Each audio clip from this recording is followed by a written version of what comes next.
آقا صلی اللہ علیہ وسلم فرماتے جب حضرت داؤد خوف الہی پہ خطاب کرتے قوم روتی، لوگ روتے، کپڑے پھاڑتے، اور جب مجلس ختم ہوتی تو کئی سو جنازے اٹھائے جاتے۔ حضرت داؤد علیہ السلام نے جب یہ حال دیکھا تو آپ نے کہا کہ اب میں 15 دن میں ایک بار خطاب کروں، اگر یہی حال رہا کہ میں ہر ہفتے خطاب کرتا رہوں، قوم کے لوگ اس طرح مرتے رہے تو یہ قوم ختم ہو جائے گی۔ آپ نے 15 دن میں ایک بار خطاب کیا، لیکن مرنے والوں کا وہی حال رہا، وہی ریشو رہا، وہی تعداد رہی۔ حضرت داؤد نے پھر ارادہ کیا کہ اب مہینے میں ایک بار خطاب کرتے، مہینے میں ایک بار خطاب کرتے، لیکن پھر اس میں بھی کثیر تعداد میں لوگوں کی روحیں قبض ہو جاتی۔ حضرت داؤد نے پھر ارادہ کر لیا کہ اب سال میں ایک بار اپنی قوم کو خطاب کروں گا۔ جب یہ ارادہ کیا تو اللہ نے وہی بھیجی۔ رب نے فرمایا اے داؤد نہیں، تم نے ہفتے کی مجلس کو 15 دن پہ کیا، 15 دن کی مجلس کو مہینے پہ لایا، اور مہینے کی مجلس اب ایک سال پر لے جانا چاہتے ہو۔ نہیں اے داؤد، ہمارا حکم ہے کہ تم ہر مہینے ایک مرتبہ ضرور واز کہا کرو، اور یہ فکر نہ کرو کہ جو لوگ تمہارے واز میں انتقال کرتے ہیں تو ان کی موت کے تم ذمہ دار ہو۔ نہیں، کوئی کتنا ہی گناہگار ہو، جب میرے خوف میں روتا ہے اور اس کی روح نکلتی ہے، نہ ہم اس کے اعمال دیکھتے، نہ اس کا حساب و کتاب ہوتا ہے، ہم جنت میں داخل کر دیتے۔ سبحان اللہ سبحان اللہ۔ اے داؤد، یہ تیری مجلس ہمارے بندوں کے جنت میں جانے کا ایک ذریعہ ہے، اپنے آپ کو ملامت مت کرو۔ جب یہ وحی آئی اور یہ بشارت آپ نے اپنی قوم کو سنائی تو ابلیس جل بھن گیا، سر پیٹ لیا اس نے سوچا کہ صاحب یہ تو داؤد علیہ السلام کے خلاف قوم کو بھڑکانے کا ایک اچھا موقع تھا کہ دیکھو صاحب داؤد کو اپنی بستی سے نکالو، اس کا خطاب نہ سنو، اس کی باتیں نہ سنو، اس کی نصیحت نہ مانو، کہ جب یہ خطاب کرتا ہے، نصیحت کرتا ہے، لوگ مر جاتے ہیں، گھروں میں بچے یتیم ہو جاتے ہیں، عورتیں بیوہ ہو جاتی ہیں۔ یہ بہانہ ہاتھ سے چلا گیا۔ اب تو لوگ خوشی خوشی مجلس میں آتے ہیں اور تمنا کرتے ہیں کہ کاش آج کی مجلس میں ہماری روح قبض ہو جائے، تاکہ نہ ہمارا حساب ہو، نہ کتاب ہو، اور ہم جنتی ہو جائے۔ ابلیس نے اپنے چیلوں کو بھی بلایا، پھر آقا فرماتے ہیں کہ سارے چیلے جمع ہو گئے، بڑا غور و فکر کیا کہ کیا کرے، حضرت داؤد کی مجلس کا اثر کیسے ختم کرے۔ بڑی سوچ و بچار کے بعد ابلیس نے جو چیز تیار کی وہ کیا تھا معلوم ہے آپ کو؟ وہ تھا ڈھول۔ اور پھر اس نے کچھ دن اس ڈھول کو بجا کے اس کے کچھ سور اور تال ایجاد کیے، کچھ مخصوص انداز میں ڈھول بجانے کا اس نے کچھ پریکٹس کر کے ہنر بند تیار کیا، اور اس مہینے کی اس تاریخ کا انتظار کرنے لگا کہ جس تاریخ کو حضرت داؤد علیہ السلام اپنی قوم کو خطاب کرے۔ جب وہ دن آیا، داؤد علیہ السلام کی مجلس میں لوگ آئے حضرت داؤد کا خطاب سننے کے لیے۔ جناب داؤد علیہ السلام منبر میں تشریف لائے، ابھی آپ خطبہ ہی پڑھ رہے تھے کہ ایک دوسرے جگہ پر ایک پہاڑ کے ٹیلے پہ ابلیس بیٹھ کے ڈھول بجانے لگا۔ جب اس نے ڈھول بجانا شروع کیا تو قوم میں ایک انتشار پیدا ہوا، قوم کے کچھ منچلے قسم کے نوجوان اٹھے اور انہوں نے کہا یہ بڑی بہترین آواز ہے، اس آواز میں ہمیں بڑا سرور محسوس ہو رہا ہے، اس آواز پہ ہمارا پیر تھرکنے کے لیے چاہ رہے ہیں، دل چاہتا ہے کہ ہم رقص کریں گے، ایسی آواز ہم نے اس سے پہلے نہیں سنی۔ نتیجہ ہوا کہ مجلس سے اٹھ کے جانے لگے۔ داؤد علیہ السلام نے ان سے خطاب کیا اور کہا اللہ کے بندو ٹھہر جاؤ، یہ ابلیس ہے جو تمہیں گمراہ کرنا چاہتا ہے، لیکن قوم مانی نہیں۔ نتیجہ یہ ہوا کہ جو فرما بردار تھی وہ ٹھہرے رہے، اور جو نافرمانی جن کے دلوں میں تھی وہ اٹھے اور وہ ابلیس کی مجلس میں جا کے بیٹھ گئے، اور نعوذ باللہ جب وہ ڈھول بجانے لگا تو یہ رقص کرنے لگے۔ آقا فرماتے ہیں کہ جو ابلیس کی طرف گئے اللہ نے ان کو گمراہ فرما دیا، اور جو داؤد علیہ السلام کے ساتھ رہے اللہ نے ان کو ہدایت۔ اور وہاں سے پھر قوم میں دو طرح کے لوگ ہو گئے، ایک رقص سرور کے دل دادا اور ایک ذکر الہی کے سننے کے دل دادا۔ اور یہی وجہ ہے کہ آقا کی حدیث میں حضرت امام ابو لیث سبرقندی رحمت اللہ تعالی علیہ اپنی کتاب تنبیہ الغافلین میں فرماتے ہیں کہ آقا فرماتے ہیں کہ لوگوں ڈھول باجے موسیقی شیطان کی آوازیں ہیں، جس نے ان آوازوں کو سنا گویا اس نے ابلیس کی آواز کو اپنے کانوں میں ڈال لیا۔ ابھی آپ نے میلاد کیا اور پھر ابلیس کو دعوت دے دی، آئیے صاحب اپنا رقص دکھائیے، اپنی آواز سنائیے۔ کہاں جا رہا ہے ہمارا نوجوان؟ کن کن باتوں پہ تنبیہ کی جائے؟ جہیز جیسی مردود رسم ہمارے یہاں کہ لڑکا اگر ہے تو ایسا بھیک مانگتا ہے کہ بھکاری بھی کیا مانگتا ہے۔ کس کس رسموں پہ بات کریں؟ میرے پاس اتنا وقت نہیں ہے، موضوع بہت لمبا ہے، میرا بڑا وسیع ہے، لیکن وقت کی قلت ہے. اور ظاہر سی بات ہے کہ جب کسی قوم میں گناہ بڑھ جاتے ہیں، کسی قوم میں نافرمانیاں بڑھ جاتی ہے، تو اللہ تعالیٰ پھر اس قوم کو کیسے رسوا اور ذلیل کرتا ہے. حدیثوں میں بھی یہ چیز موجود ہے، قرآن عظیم میں بھی ہے کہ ہم تم پر پھر ظالموں کو مسلط کر دیتے ہیں. آج اگر ظالم ہم پر مسلط ہے تو شکایت اس کی مت کیجئے، اپنے اعمال کا جائزہ لیجئے کہ کمی ہم میں ہے. ہم وہ قوم تھے کہ اقبال کی زبان میں سبق پڑھ صداقت کا، شجاعت کا، عدالت کا، کام لیا جائے گا تجھ سے دنیا کی امامت کا. ہم دنیا کے امام بن کر آئے تھے، آج حالت یہ ہو گئی کہ غیروں کے مقتدی ہو کر آئے. اور ظاہر سی بات ہے کہ جب ہم میں گناہ اتنے ہوئے کہ نبی کا احترام ہمارے دلوں میں ظاہری طور پر زبانوں پر ہے کیا دل میں نہیں، دل میں تڑپ نہیں ہے. ہم نبی کی توہین سن لیتے ہیں کانوں سے اور اس کو ضبط کر لیتے ہیں. وجہ کیا ہے؟ گناہ کر کر کے ہمارا دل اتنا سیاہ ہو چکا ہے کہ صرف زبان پہ نعرے رسالت رہ گئے ہیں، دل میں نعرے رسالت اتر نہیں پایا. آج اگر قرآن پہ حملہ ہوتا ہے اور ایک شخص بنام مسلم اپنے آپ کو مسلم بتا کر، حالانکہ وہ شخص مسلم ہو ہی نہیں سکتا، تو قرآن پر اعتراض کرے. دنیا کی عدالت میں غیر مسلموں جج کے پاس جا کے یہ کہتا ہے کہ قرآن کی 26 آیتیں ہٹائیے کہ یہ دہشت گردی کی بات کرتی ہے. یہ جرأت کیوں پیدا ہوتی ہے ایک شخص میں؟ 20 کروڑ مسلمان ہندوستان میں گورنمنٹ فگر کے حساب سے، اور حقیقت یہ ہے کہ ہم 23 یا 24 کروڑ ہے، لیکن گورنمنٹ بتاتی ہے کہ صاحب 20 کروڑ مسلمان ہیں. میں کہتا ہوں چلو گورنمنٹ فگر کی اگر ہم بات کریں، 20 کروڑ مسلمانوں کی موجودگی میں ایک شخص یہ کیسی جرأت کر لیتا ہے کہ وہ قرآن پر انگلی اٹھا لے؟ آخر یہ ہمت کہاں سے پیدا ہوتی ہے؟ وہ جانتا ہے کہ یہ قوم مردار ہو چکی، نہ قرآن کا احترام اس قوم میں رہا. جو خود قرآن نہ پڑھے وہ قرآن کی کیا حفاظت تحفظ کرے؟ جس قوم نے خود قرآن کو جزدان میں بند کر کے رکھ دیا اور سال میں ایک بار نکالتی ہے صرف رمضان میں، اور وہ بھی تلاوت کی حد تک. قرآن کو سمجھنے کے لیے جو قوم تیار نہ ہو، وہ قوم کیا قرآن کے تحفظ کے لیے لڑے؟ ارے آج تک کتنے نابنا میں مسلم آئے جو صاحب قرآن کی توہین کرتے رہے، مگر ہم آج تک گستاخ اور عاشقان رسول کا فرق اور امتیاز سمجھ نہیں سکتے. آج تک ہمیں بھی وہ امام نظر آتا ہے جو نبی کے تعلق سے عقیدہ یہ رکھتا ہے کہ مر کر مٹی میں مل گیا ہے، لیکن چونکہ اس کی داڑھی ہے، اسلامی لباس ہے، اسلامی نام ہے، تو ہم کہتے ہیں نہیں مولانا ہے، اس کے پیچھے نماز پڑھ سکتے ہیں. اور نماز پڑھنا یہ معمولی بات نہیں ہے. ہم کہتے ہیں پیچھے اس امام کے، یعنی دوسرے لفظوں میں ہم کہتے ہیں کہ اس گستاخ کو ہم نے اپنا امام تسلیم کر لیا ہے.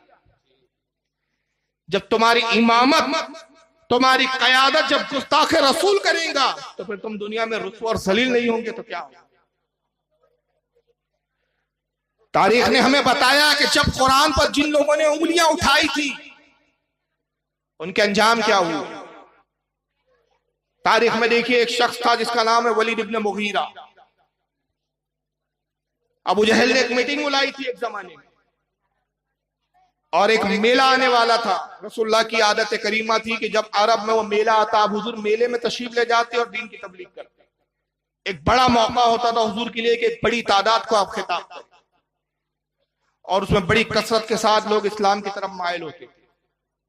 اطراف کے قبیلے عرب میں جمع ہوتے، اپنے اپنے بتوں کو لاتے اور کعبے میں نصب کرتے تھے. ایک سالانہ تقریب ہوتی تھی اہل عرب میں. بڑے بڑے شعراء آتے، اپنے کلاموں کو سناتے، بڑے بڑے امیر و کبیر جو عرب کے روسا اور عرب کے امیر و کبیر تھے وہ شاعروں کو نوازا کرتے تھے. ایک جشن کا ماحول ہوتا تھا.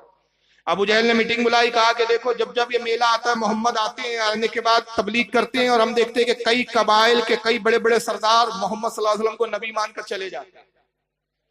یہی حال رہا تو ہم نے تو مکہ میں ظلم و ستم کے پہاڑ توڑ توڑ کر مسلمانوں کو روکے رکھا ہے، لیکن اطراف میں اگر اسلام بڑھتا رہا تو ایسا نہ ہو کہ یہ تعداد اتنی بڑھ جائے کہ یہ سارے مل کر ایک دن بھی مکہ پر حملہ کریں. کوئی ایسی تدبیر بتاؤ کہ محمد سے ہم لوگوں کو روکے، اور جب محمد صلی اللہ علیہ وسلم تبلیغ کرے تو ہم لوگوں کو ایسا ورگلائے کہ لوگ محمد کی بات ہی نہ سنیں، کہ محمد کے کلام میں ایسا جادو ہے جو سنتا ہے وہ انہی کا ہو جاتا ہے. تو سب نے مشورے دیے. کسی نے کہا کہ ہم مشہور کر دیں گے محمد شاعر ہے، ابو جہل نے کہا نہیں، یہ ہم نے مشہور کیا تھا، شاعر ہے، لیکن محمد نے ایسے کلام کیے کہ ہم لاجواب ہو گئے، اور شاعروں نے اور ادیبوں نے خود تسلیم کیا کہ یہ کلام ما ھذا کلام البشر، یہ کسی انسان کا کلام نہیں ہو سکتا۔ کسی نے کہا کہ ہم مشہور کر دیں گے کہ محمد جادوگر ہے، ابو جہل نے یہ بھی رائے کو ریجیکٹ کیا، کہا نہیں، یہ رائے بھی درست نہیں ہے، محمد کا حلیہ، ان کا لباس جادوگروں کی طرح نہیں ہے، ان کی آواز، ان کی بولی، ان کا رہن سہن جادوگروں کی طرح نہیں ہے، ہم جھوٹے اور قذاب کہلائیں۔ تب ولید ابن مغیرہ نے مشورہ رائے دی، کہا کہ میرا خیال یہ ہے کہ محمد کو مجنون قرار دے دے، پاگل،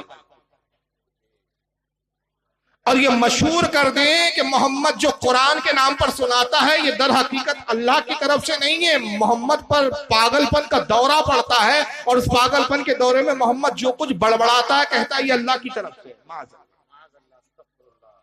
یہ مشرکین نے رائے پسند کی، اور جب حضور تشریف لائے تو سب سے پہلے ولید ابن مغیرہ نے چلانا اور شور کرنا شروع کیا، اور سب نے تائید شروع کی، اور اس نے کہا یا ایھا الذی انزل علیک الذکر انک لمجنون۔ اس نے کہا کہ اے وہ شخص جس پر قرآن اتارا گیا، تو نہیں مگر سوائے اس کے کہ تو مجنون اور پاگل ہے۔ یہ حضور صلی اللہ علیہ وسلم کی اس نے توہین کی تھی، سرکار کو اس نے دیوانہ کہا، مجنون کہا۔ جب سرکار کو مجنون کہا، نبی پاک صلی اللہ علیہ وسلم کے قلب کو تکلیف پہنچی، آقا کی آنکھوں میں آنسو آ گئے، چشمہ مبارک نم ہوئی، حضور رونے لگے، آنکھوں سے آنسو کے دھارے نکلے کہ مجھے مجنون اور پاگل کہتا ہے، اور اپنے کہا حبیب تجھ پر حملہ ہوا ہے، جواب ہم عطا فرمائے۔ سورہ قلم کی آیتیں نازل ہوئی،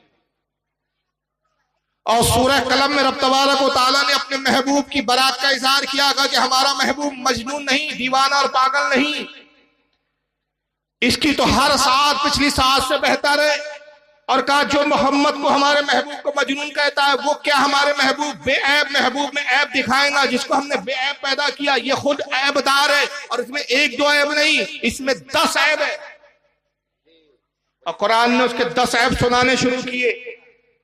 آیت نمبر 10 سے لے کر 14 تک اس کے عیبوں پہ آیتیں نازل ہوئی، اور بتایا گیا کہ اس میں عیب ہے کہ بڑی قسمیں کھاتا ہے، بات بات پہ قسمیں کھاتا ہے۔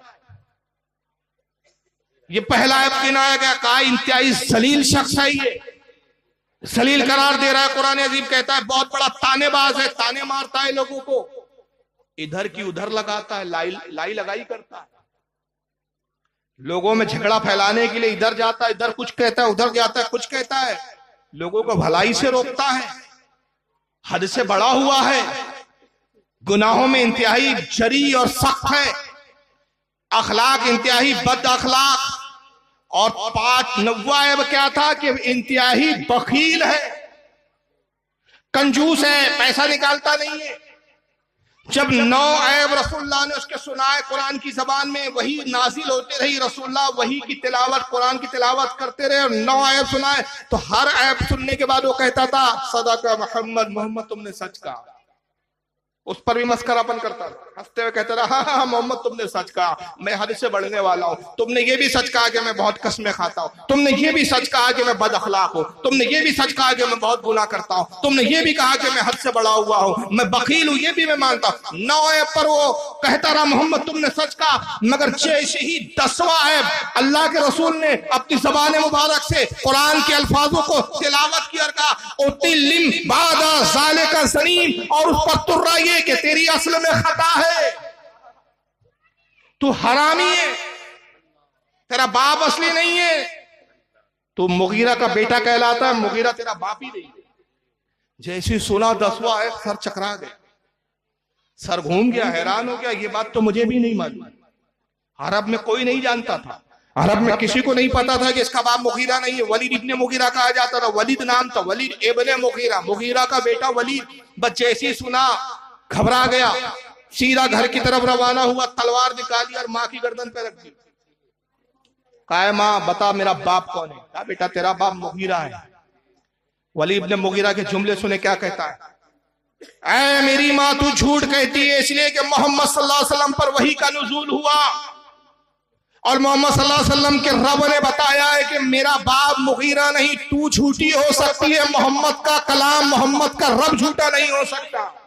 سبحان اللہ پتا چلا کہ ولید ابن مغیرہ اس وقت کا حرامی ضرور تھا، مگر وہ بھی یہ دل سے مانتا تھا کہ محمد پر جو کچھ نازل ہو رہا ہے حق ہے اور درست ہے اللہ کی طرف سے، یہ کتنا بڑا حرامی ہونا جو کہتا ہے 26 آیتیں قرآن میں گھسا دی گئی ڈپلیکیٹ ہے، کیا بات بے شک یہ ولید ابن مغیرہ سے بھی بڑا حرام ہے۔ یہ یقیناً بہت بہترین جملہ دیا تھا نے، 26 باب کا نتیجہ ہے، 26 آیتوں پہ اعتراض کرنا، 26 لوگوں نے محنت کی تو یہ پیدا ہوا کم بخت۔ ویسے بھی وہ جس فرقے سے تعلق رکھتا ہے وہاں موتا بہت ہوتا ہے، پتہ نہیں یہ لوگ موتا سمجھے گے نہیں، علماء تو سمجھ گئے، وقت بھی نہیں ہے کہ موتا کی تشریح کروں کہ کیا بدترین چیز ہے۔ اندازہ لگائیے کہ قرآن نے اس کا عیب بتایا کیوں؟ ذرا غور کیجئے، ولید ابن مغیرہ کوئی بچہ نہیں تھا، چھوٹا نہیں تھا۔ بہرحال یہ سن لیجئے کہ ماں نے جب دیکھا تلوار رکھی ہوئی ہے، اب بات یہ آ گئی کہ محمد صلی اللہ علیہ وسلم کے رب نے کہا تو وہ بھی جانتی تھی، کافرہ تھی، وہ بھی جانتی تھی کہ محمد اور محمد کا رب جھوٹ نہیں بولتے۔ بے شک سبحان اللہ سبحان تو اس نے کہا بیٹا بات یہاں تک آ گئی کہ محمد کے رب نے کہا تو حقیقت یہی ہے کہ تیرا باپ مغیرہ نہیں ہے، معاملہ یہ ہے کہ تیرا باپ امیر تو بہت تھا لیکن عورت کے قابل نہیں تھا، میں نے سوچا مر جائے گا ساری جائیداد اور پراپرٹی جو ہے وہ بھتیجے لے اڑیں گے، میں نے ایک چراغے سے منہ کالا کیا، اس کا نتیجہ تو ہے۔